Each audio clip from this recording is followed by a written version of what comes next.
Magandang araw sa inyong lahat at welcome sa aking channel. Para kay Lovie po, hindi na maganda o manoong nangyayari sa kwento ng programa ni Coco. Kaya napagdesisyonan nito na magpaalam na sa kinabibilangan na serye ng Batang Quiapo.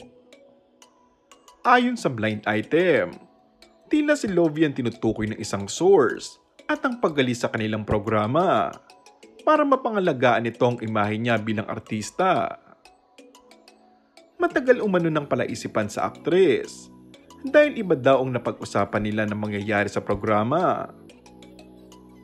Hindi madali para sa aktres ang talikuran ng kanilang programa dahil napamahal na sa kanya ang mga kasamaan sa trabaho.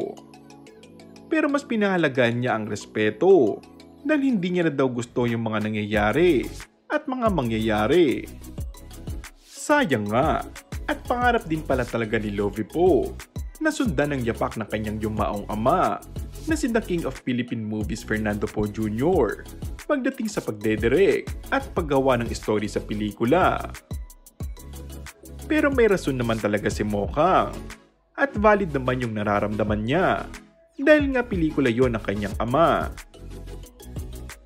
Maalalang binisto rin naman na may iniba sa karakter niya from that portrayed by Maricel Soriano in the original movie in 1986.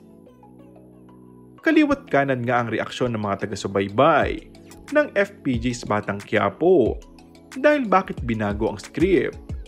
Anong nangyari?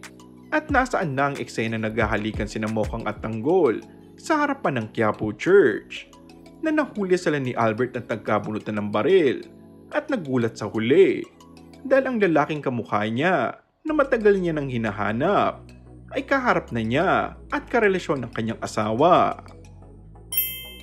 And that's all for our today's video. Kung bago ka lang sa aking channel ay mag-subscribe at pindutin na rin ang notification bell. Maraming salamat!